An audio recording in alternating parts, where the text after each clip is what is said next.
We've got the 16 from our distinguished judiciary colleague, Mr. Lundgren, and these are merely technical errors that are corrected by the enrolling resolution that surely he must have heard about.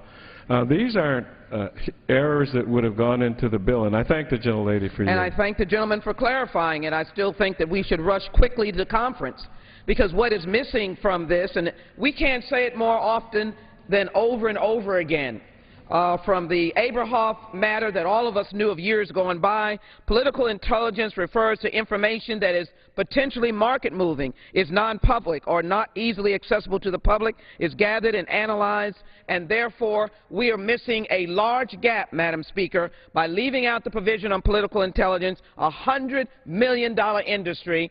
Yes, we're going to support this legislation, but we can't get to conference soon enough to make this bill comparable and ready for the American people. We must regulate ourselves because they entrusted us to lead this nation. I yield back. Gentleman from Texas. Madam Speaker, I yield the balance of my time to the gentleman from California, Mr. Lundgren, Chairman of the House Administration Committee. Gentleman from California has yielded 6.5 minutes. I thank the gentleman from Texas for yielding. Madam Speaker, at the very outset, I'd like to thank members on both sides of the aisle for attempting to try and deal with a serious issue. I'd like to particularly point to staff who have worked over this last weekend, including 4 attorneys on my House Administration Committee who spent a good portion of this last weekend going through the Senate bill and trying to come up with what we believe is a responsible bill, a tough bill that could pass this House, and frankly did not include the errors that we found in the bill on the Senate side. Several months before the Stock Act debuted in the Senate, questions were raised publicly about the application of existing laws related to insider trading. Specifically, there were questions as to whether or not the current laws applied to members of Congress or their staff. As chairman of the Committee on House Administration, I and my staff carefully reviewed current law, and we concluded that the prohibition on insider trading and the criminal penalties associated with it are very much applicable, and not just to members of Congress and staff of the legislative branch. So let me be clear. Let us disabuse anyone of the notion that somehow they could engage in insider trading between now and the time a bill gets on the President's desk and he signs it. It is already illegal. It is already illegal. That's the advice I've given members when I've been asked. That's the advice I've given to the press when they've asked. It's the advice that's been given by the Ethics Committee to members of Congress and to staff. No one within the House of Representatives or the Senate or the executive branch or even the judicial branch, regardless of responsibility, title, or salary, should be under the false impression that they are somehow exempt under these laws. They are not. Yes? I'll be happy to yield. Thank you, sir. Why are we passing this law if the conduct we're prohibiting is already illegal? I would be very much happy to respond to that, and I will a little bit later on in my statement. Thank you very much. In addition to the Congress sometimes dedicated to redundancy, there is a question of clarification. And the fact that we've had questions asked of us over the last several months, as House Administration Chairman, as the Ethics Chairman has done, gives rise to the question that some have asked, and we have tried to disabuse them of that notion all along. Although we create and uphold the laws of the land, we are not above them. As their elected representatives, we owe our constituents the assurance that the decisions we make here in the People's House are in fact for the people, not ourselves, and this assurance, Mr. Speaker, must be Madam Speaker, must be government-wide. America not only needs to know that all of their government officials are subject to insider trading laws, but also need to know and need proof that they are adhering to them, which is exactly what the amended version of Senate 2038 accomplishes. In 2010, the U.S. Supreme Court issued a decision in Skilling versus United States that set out several specific questions that it said must be answered in criminal statutes on honest services. The Senate bill ignored the Supreme Court's guidance and failed to answer the questions it set out. The amendment does more than eliminate the Senate's defective provisions and numerous drafting errors. Our bill before us also strengthens the previous state and House and Senate proposals by first clarifying the broad application of insider trading laws, making sure no one questions it, although, as I say, it is already against the law, and no member ought to rush out now and attempt to use his insider trading information for insider trading, thinking that he or she is not covered. They're already covered. It expands the financial transaction disclosure requirements. We're going to be required now, in terms of actual transactions, financial transactions, to report within a 30-day period, as opposed to doing it quarterly. We're also going to be required to disclose our mortgages, which are not required right now, so we're expanding the disclosure requirements. We extend the post-employment negotiation restrictions. We expand prohibitions on influencing private hiring decisions. And this is an additional point. I would say to my friend from Michigan, the chairman, former chairman of Judiciary Committee, we end the preferential treatment of government officials by prohibiting them from accepting exclusive access to IPOs. That has not been against the law. There's been some suggestion that that might have been carried on by some members. I have no evidence whether it has or it has not, but that is an additional prohibition placed in this, which I believe was not in the Senate bill, is not under current law, but it does make it explicit. Members of Congress cannot participate in accepting exclusive access to IPOs. Would the gentleman yield? Certainly. I want to thank the gentleman for bringing us this information. I will take back to everybody on this side of the aisle, don't rush out and try to do any last-minute deals because it's already illegal if you do the same with the members on your side. I would be happy to if they don't know that already. But when you read the newspapers, you would think that somehow it is proper and appropriate. And I want to make it clear, not only to our colleagues, but to the American public, it is against the law now. It has been against the law. And if anybody has evidence of this, they should report it to proper authorities because it is against the law. Mr. Speaker, the amendment before us, when applied to the underlying bill, creates the clarity and accountability necessary to ensure that government officials, elected, appointed, and otherwise, adhere to federal insider trading laws. It prohibits members, officials, and employees of every branch of government from using non-public, privileged information for personal gain, and it creates a disclosure mechanism for finding out when they do so. Additionally, the bill denies pensions for members convicted of crimes. That is in addition to current law. Eliminates bonuses for senior executives at Fannie Mae and Freddie Mac. That is in addition to current law. And directs the GAO to analyze the scope. Gentleman's time has expired. And with that, I would urge that all vote for this strong stock act. Madam Speaker, may I have unanimous consent to ask one brief question that's pertinent to this bill? Does the gentleman seek unanimous consent to extend the debate time? Yes, please. 1 minute. Objection to extending the debate time. I will have to object. The gentleman's time has expired. Gentleman's heard. The question is, will the House suspend the rules and pass Senate 2038 as amended? Those in favor say aye. Those opposed, no. In the opinion of the Chair, 2/3 being in the affirmative, the rules are suspended. Madam Speaker, on that, I ask for the yeas and nays. Texas rise. I ask for the yeas and nays on that. The yeas and nays are requested. Those favoring a vote by the yeas and nays will rise. A sufficient number having risen, the yeas and nays are ordered. Members will record their votes by electronic device. Pursuant to Clause 8 of Rule 20, this 15-minute vote on the motion to suspend will be followed by a 5-minute vote on the motion to instruct on H.R. 3630. This is a 15-minute vote.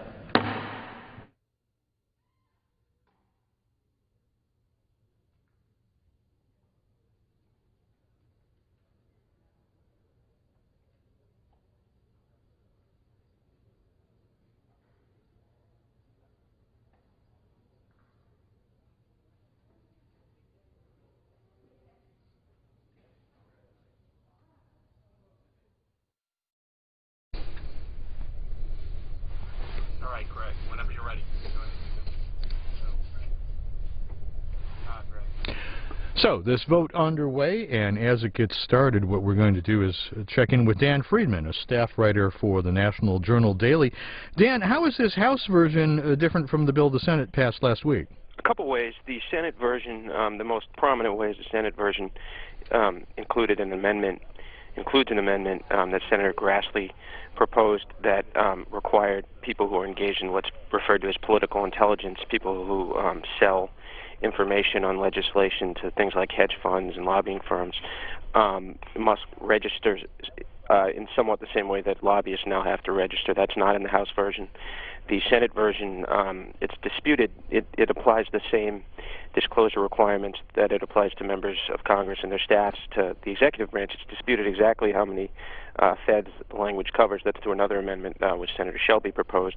But it's up to almost 400,000 federal employees who would be required to report their stock transactions more often.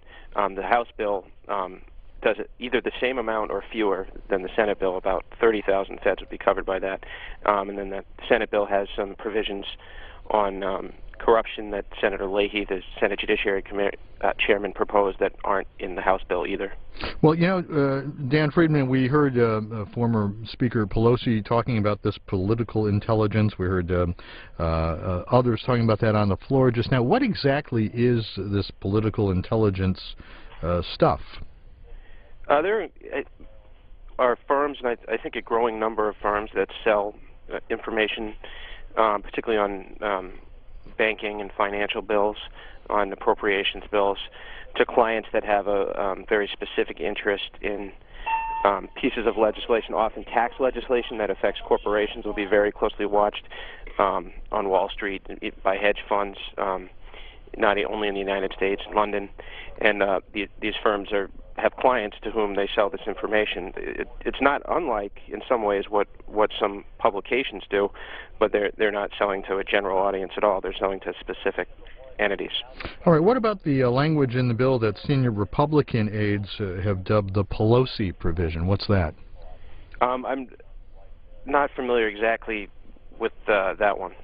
All right. Well, then let's ask you what the Democrats are saying about what the Republicans have done. What are they saying about the Republican version of this bill? Well, they're saying it's watered down, but unfortunately they're caught in this position where it's moving under suspension, and they feel that they cannot afford to vote against it. So they're asking that that there be a conference committee on the bill that will restore the political intelligence piece and other aspects that are in the Senate bill. And how do the House Republicans defend the changes they've made? They've been claiming, as you may have seen on the floor, that the Senate provision on political intelligence was poorly drafted, that it had mistakes, that they needed to slow it down, that it was overly broad and hadn't been thought through. All right, so let's assume the bill passes here this morning. Then what happens? What next? Well, Senate Majority Leader Harry Reid hasn't said yet if it's going to go to conference. It either could go to a traditional conference committee where they could try to iron out the differences between the bills, or they could try to ping-pong it. If the Senate was interested in highlighting the differences, the ways that their bill is stronger than the House bill, they might want to bring it back up and then try to restore. They might want to bring up the House version and try to restore the changes to kind of make that point. That seems unlikely. It seems more likely that they'll try a conference, but we have to see. All right, Dan Friedman, staff writer for National Journal Daily. Thank you as always for your time. Thanks. So we watch this vote continue here on the floor of the U.S. House, and we expect another vote or so following this one on a motion to instruct the conferees on the temporary payroll tax cut, and then perhaps some more speeches on the floor of the House. We continue our coverage here on C-SPAN.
A vote continuing here on the floor of the House on this congressional insider trading bill that's on the floor now. Also, we expect to vote on a Democratic motion to instruct the conferees on that temporary payroll tax cut continuation act. That will be after this vote, is our understanding. Right now, on C-SPAN 3, live coverage of a Senate Judiciary Committee as they work on pending legislation that would permit the televising of Supreme Court proceedings. That's a markup session going on right now. We have live coverage for you on C-SPAN 3.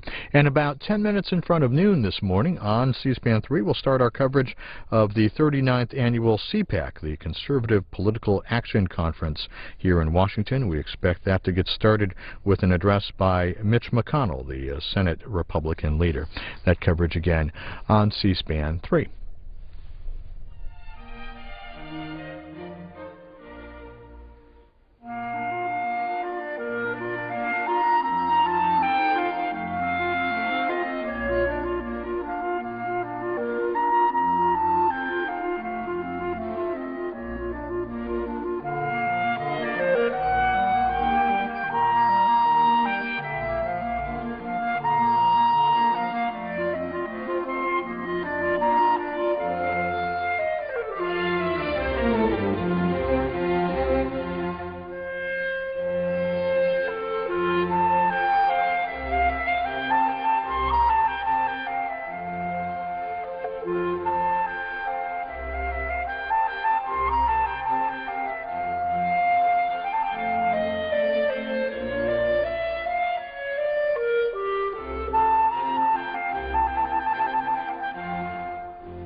On this vote, the yeas are 413, the nays are 2. This bill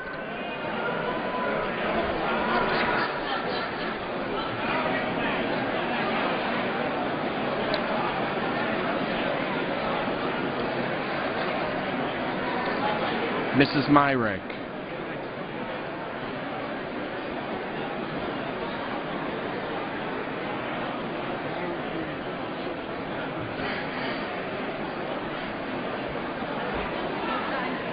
Mrs. Myrick votes aye. Mr. Denham.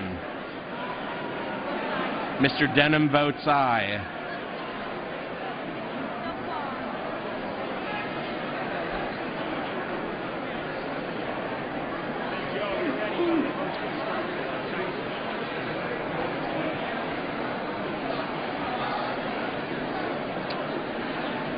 Mr. Johnson of Georgia. Mr. Johnson of Georgia votes aye. Mr. Bonner. Mr. Bonner votes aye.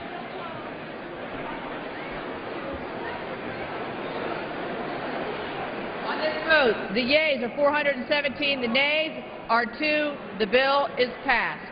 The unfinished business is on the motion to instruct. Without objection, the motion to reconsider is laid upon the table. The unfinished business is on the vote on the motion to instruct on H.R. 3630, on which the yeas and nays were ordered. The clerk will report the title of the bill. Motion to instruct conferees on H.R. 3630, offered by Mr. Bishop of New York. The question is on the motion. Members will record their votes by electronic device. This is a 5-minute vote.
So the second vote, actually the final vote this week in the House of Representatives, this on a Democratic motion to instruct the conferees on that temporary payroll tax cut bill. When they're done with this, we expect some floor speeches, and then that will be it for this will be it for legislative business in the House. A quick reminder again, starting just about 11:50 a.m. on C-SPAN 3, our coverage of the 39th annual CPAC, Conservative Political Action Conference. Speakers today, we expect Mitch McConnell, the Senate Republican leader. We also expect to hear from Representative Michelle Bachmann around 12:20 p.m. And we go on with Rick Perry, the governor of Texas, about 1:20 p.m. Our coverage again on C-SPAN 3.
Nays are 14.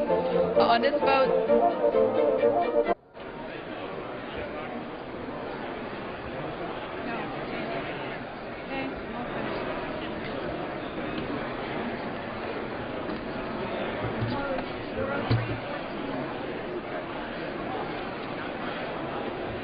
On this vote, the yeas are 403, the nays are 14.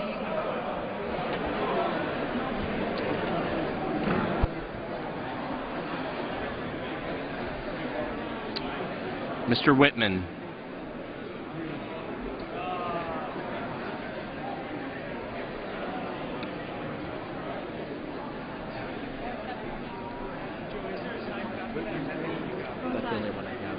Mr. Whitman votes aye.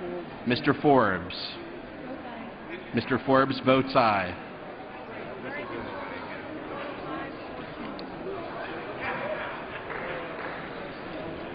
On this vote, the yeas are 405, the nays are 14. The motion is agreed to. Without objection,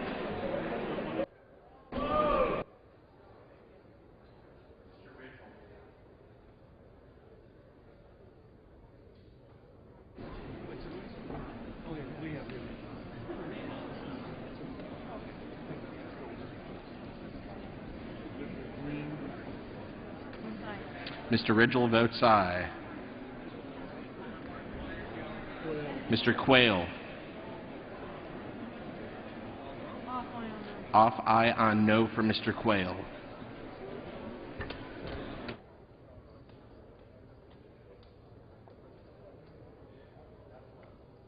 on this vote, the yeas are 405, the nays are 15.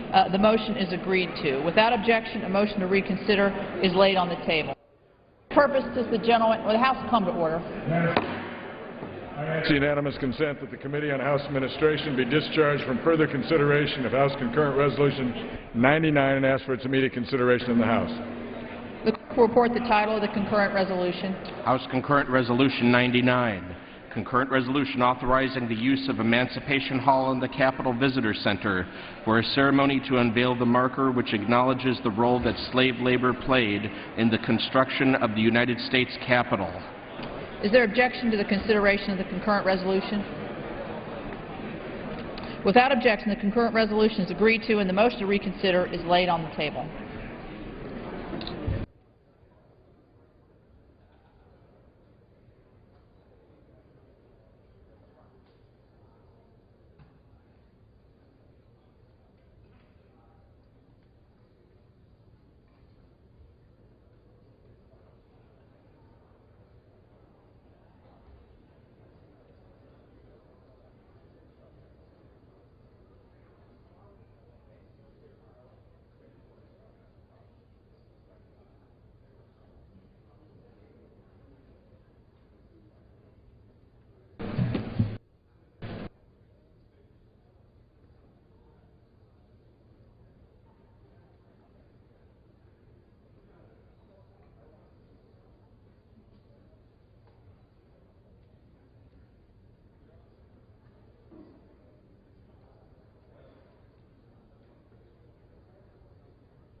What purpose does the gentleman from Maryland rise? Mr. Speaker, I ask unanimous consent to speak out of order for 1 minute for the purpose of inquiring of the Majority Leader the schedule for the week to come. Without objection, the gentleman is recognized. And I now yield to my friend, Mr. Cantor, the Majority Leader. I thank the gentleman from Maryland, the Democratic whip, for yielding. Mr. Speaker, the House is not in order. The gentleman is correct. House is not in order. Would all members please take their conversations from the floor, clear the well, clear the aisles, find a seat, or exit the chamber.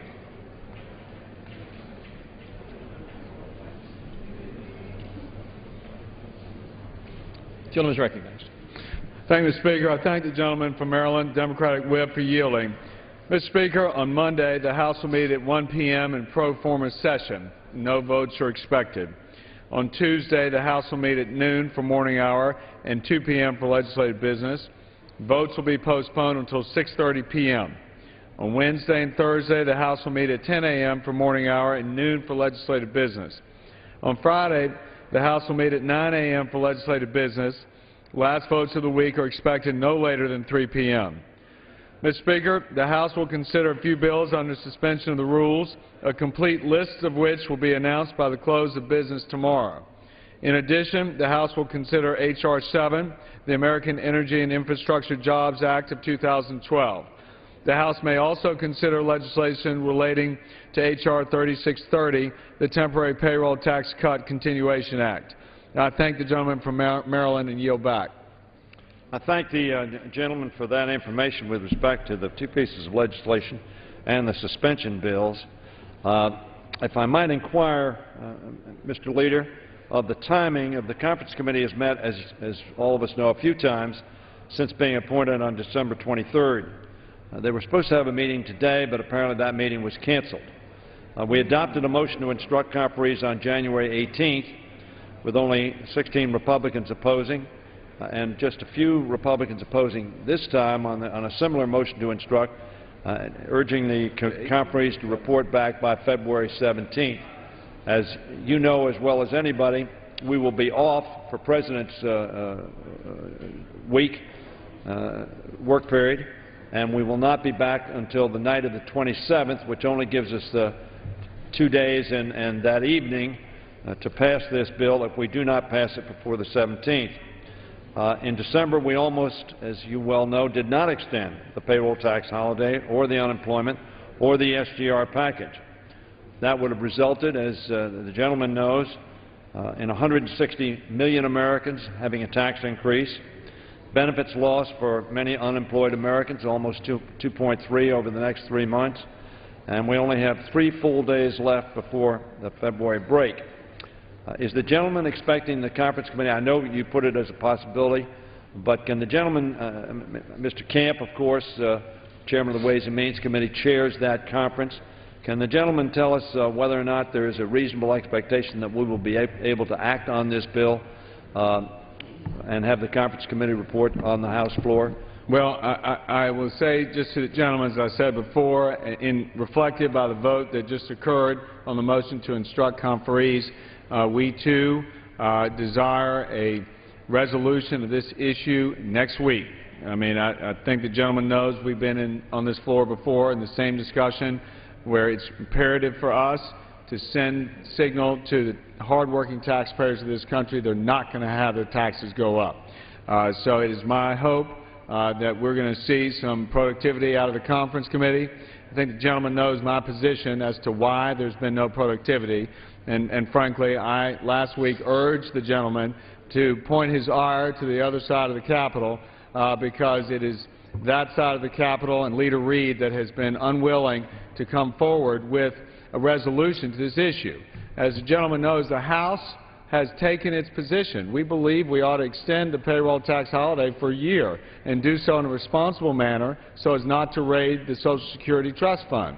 But there's been no willingness on the part of Leader Reid and his conferees to even offer a suggestion as to how to resolve this impasse.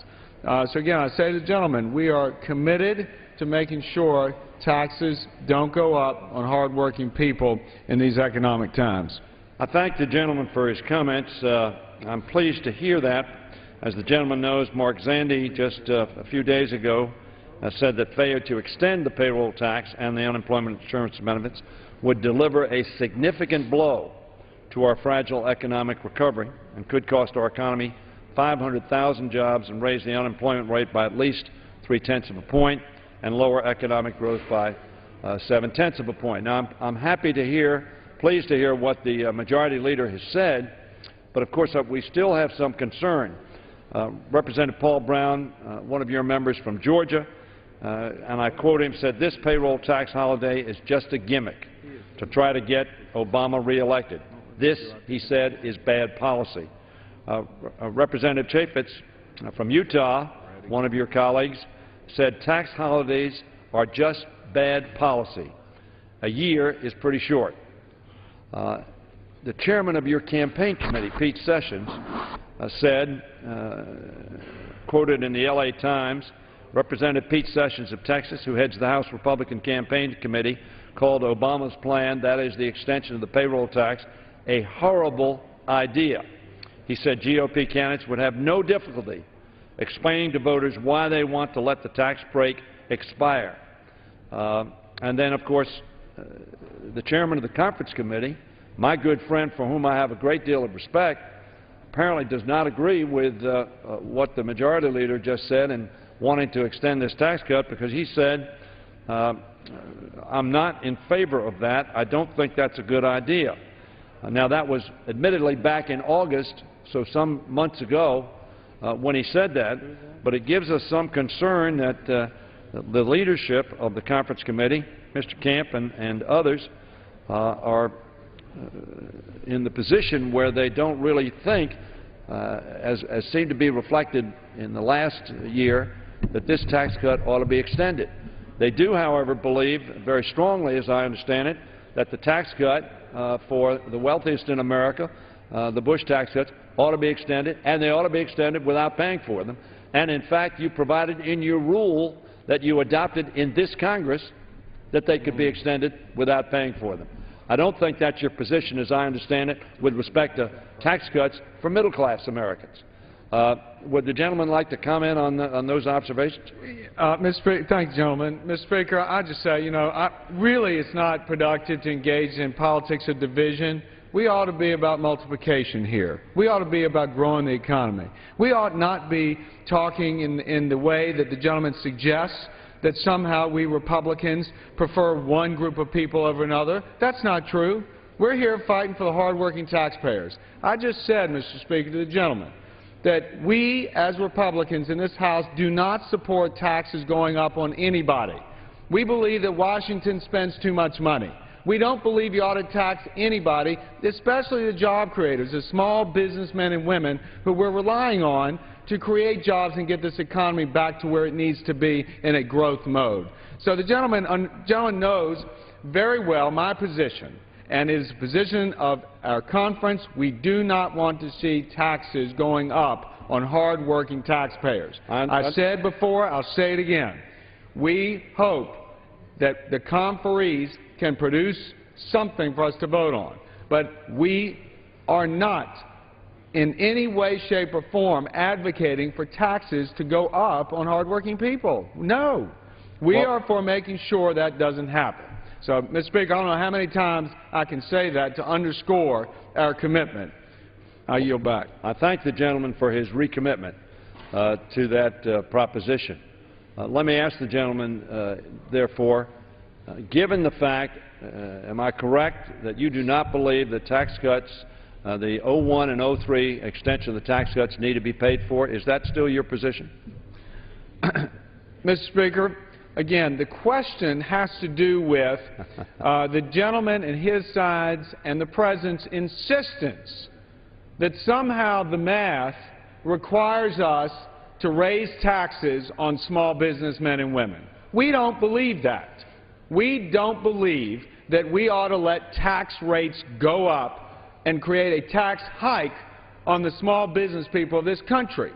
Because, number one, that exacerbates the challenge that we're already dealing with in trying to get this economy growing. And number two, it'll put more money into the hands of Washington to begin to start spending that money without paying down the debt. The gentleman knows very well our commitment to making sure we get the fiscal house in order. He knows very well we believe you got to fix the problem and not go in and ask the small businessmen and women to pay more taxes to dig a hole deeper. We believe you ought to fix the problem, stop taking small business money away from the men and women who make it, and let them continue to put it back into their enterprises and create jobs. That's what we're trying to do, and I look forward to the gentleman working with him to make sure we accomplish that end. I appreciate the gentleman's answer. That doesn't surprise me, but he didn't answer my question. My question was, you amended your rules in this House so that the extension of the 01 and 03 tax cuts did not have to be paid for. I'm asking, is that the gentleman's position now? Very simple question, yes or no. Well, let me, it is or it is not. If I could, Mr. Speaker, I'd ask the gentleman, does he think that the payroll tax holiday extension for the year needs to be paid for? I don't necessarily think it needs to be paid for exactly the reason you pointed out. What you pointed out was you don't want to depress, either by increasing the taxes on small business, as you point out. We're not for increasing taxes on small business. We are for asking those who have made the best in our society over the last 10 years, make the most, make $1 million or more. We do believe, yes, a greater contribution is in order because our country is in has a challenged situation that we need to respond to.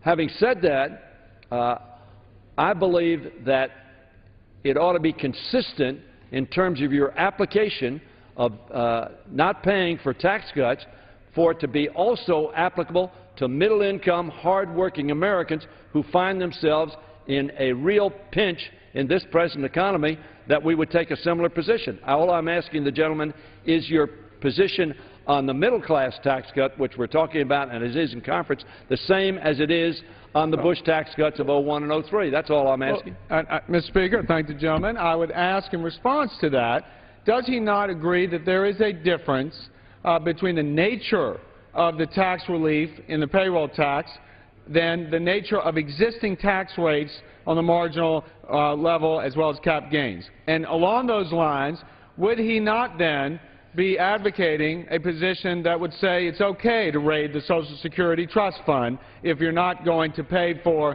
the extension of the payroll tax holiday? The gentleman goes off in about 7 directions on that question, in my view. What I believe is that it ought to be a consistent policy as it relates to keeping taxes down on hardworking Americans that we apply to the wealthiest in America. Now, whether they're temporary or permanent, it makes an economic difference to the people in question. And hardworking Americans, 160 million of them, are hoping their taxes will not go up on March 1st. The only way they're going to not go up on March 1st is if we pass, as we had a great struggle doing in December, if we pass a conference report that will be reported out of the conference committee headed up by Mr. Camp, which in fact makes sure that those taxes don't increase. You say you don't want them to increase. I say we don't want them to increase. We seem to have an agreement on that rhetorically, although I've quoted a number of your leaders who say they think it's a bad idea. But having said that, my question to you is your position consistent with both the 01 and 03 tax cuts and these tax cuts? That's all I'm asking. Mr. Speaker, I've responded to the gentleman. I was not in 7 different directions. It's very simple. I asked the gentleman, are you okay with raiding the Social Security Trust Fund? Because your response to my question indicated to me that it's fine for you and your side to say, let's just raid the Social Security Trust Fund, extend the payroll tax holiday without any paid-fors. Your president, is that okay? Your president that you supported very strongly, of course, as I recall, when he wanted to raid the Social Security Trust Fund, said there was no trust fund. Now, I believe there is a trust fund, and I think we have a moral responsibility to make sure that that trust fund is kept whole. And in fact, as you well know, we will keep it whole. We will sign the proper IOUs so that that trust fund is intact. There will be no reduction in that Social Security tax, and the gentleman knows it. The gentleman knows that that trust fund will be as secure tomorrow as it is today, and that I presume both of us have a commitment to that end. Yes, we will have to make whole the trust fund money that does not come in on the tax cut, just as we had to make money for the war, for the prescription drug bill, and the Bush tax cuts whole by borrowing from somebody, usually China and other nations around the world. We went from a $5.6 trillion surplus to a $10+ trillion deficit. Why? Because we did things and didn't pay for them. So if the gentleman is asking me, do I believe the Social Security Trust Fund ought to be kept whole, the answer